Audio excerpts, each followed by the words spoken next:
നമ്മുടെ ബുദ്ധ സന്യാസിമാരുണ്ടല്ലോ, അവർ പണ്ട് കാലങ്ങളിൽ അവർ ഉപയോഗിച്ചുകൊണ്ടിരുന്ന കാവി അല്ലെങ്കിൽ മഞ്ഞ കളർ ഡ്രസ്സ്, അതിന് ആ കളർ എങ്ങനെയാണ് കിട്ടിയതെന്നറിയാമോ? അത് വേറൊന്നുമല്ല, ഈ ഒരു മരത്തിൻ്റെ കറയിൽ നിന്നാണ്. ഞാനിങ്ങനെ കാണിക്കുമ്പോൾ നിങ്ങൾ വെച്ചു ഇതൊരു കുഞ്ഞു ചെടിയാണല്ലോ എന്ന്. പക്ഷേ ഇത് അത്യാവശ്യം നന്നായിട്ട് വളരുന്ന ഒരു മീഡിയം വലിപ്പത്തിൽ വളരുന്ന ഒരു മരമാണ്. ഇതിൽ നിന്നും നമ്മൾ റബ്ബറിൽ നിന്ന് ടാപ്പ് ചെയ്തെടുക്കുന്ന പോലെ കറ ടാപ്പ് ചെയ്തെടുത്തിട്ട് അത് വിദേശ രാജ്യങ്ങളിലേക്ക് കയറ്റുമതി ചെയ്യുമായിരുന്നു 19-ാം നൂറ്റാണ്ടുകളിലൊക്കെ. അതേപോലെ തന്നെ നമ്മുടെ ബുദ്ധ സന്യാസിമാരുടെ ഡ്രസ്സിൻ്റെ കളർ കിട്ടാനായിട്ടും നമ്മുടെ വാട്ടർ കളറൊക്കെ ചെയ്യുന്ന കലാകാരന്മാരൊക്കെ പണ്ട് മഞ്ഞ കളറിന് ഉപയോഗിച്ചുകൊണ്ടിരുന്ന അത്രയും ഭംഗിയുള്ള ഗോൾഡൻ മഞ്ഞ കളർ വരുന്ന ഒരു ചെടിയാണ്, ഒരു മരമാണ് ഈ നിൽക്കുന്നത് എൻ്റെ ബാക്കിൽ.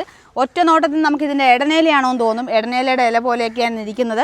ലോങ്ങിൽ നോക്കുമ്പോഴാണ് കേട്ടോ, നിങ്ങൾ വേറെ ഒന്നും പറയണ്ട. ലോങ്ങിൽ നോക്കുമ്പോൾ നമുക്കൊരു ഇടനേലയുടെ ഷേപ്പൊക്കെ തോന്നും, പക്ഷേ അടുത്ത് വരുമ്പോൾ ഒട്ടും തോന്നില്ല. ഇതിൻ്റെ പച്ച കളർ എന്ന് പറഞ്ഞു കഴിഞ്ഞാൽ നല്ല കടും പച്ച കളറാണ് ഇലകൾക്ക്. നല്ല നീളവും നല്ല നീളത്തിൽ വരുന്ന ഇലയാണ് ഇതിനുള്ളത്.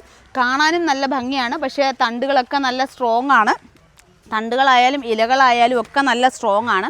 അപ്പം ഇതിൽ നിന്നാണ് പണ്ട് കാലത്ത് മഞ്ഞ കളറ്, അതിനെ അറിയപ്പെടുന്നത് നമ്മൾ വിദേശ രാജ്യങ്ങളിലേക്ക് കയറ്റുമതി ചെയ്യുന്ന പൈപ്പ് ഗാംബോജ് എന്നുള്ള പേരിലാണ്. ഇതിൽ നിന്ന് കിട്ടുന്ന ആ കറയെ ഗാംബോജ് എന്നാണ് അറിയപ്പെടുന്നത്. അപ്പം ഇതിനെക്കുറിച്ചൊരു ഡീറ്റെയിൽ വീഡിയോ നമ്മൾ ചെയ്തിട്ടുണ്ട്. നമ്മുടെ മാംഗോ മെഡോസിൻ്റെ ചാനലിൽ നമ്മൾ അപ്ലോഡ് ചെയ്തിട്ടുണ്ട്. അപ്പോൾ ആ വീഡിയോ ഒന്ന് കണ്ടു നോക്കി കഴിഞ്ഞ് കഴിഞ്ഞാൽ അതിൻ്റെ ഡീറ്റെയിൽസ്, അതിൻ്റെ ഹിസ്റ്ററി, അങ്ങനെയുള്ള എല്ലാ കാര്യങ്ങളും അതിനെക്കുറിച്ച് പറയുന്നുണ്ട്. അപ്പം നിങ്ങൾക്ക് താല്പര്യം എന്നുണ്ടെങ്കിൽ ലിങ്ക് താഴെ കൊടുക്കുന്നുണ്ട്. ആ വീഡിയോ നിങ്ങൾക്ക് ഫുള്ളായിട്ടൊന്ന് കണ്ടു നോക്കാം.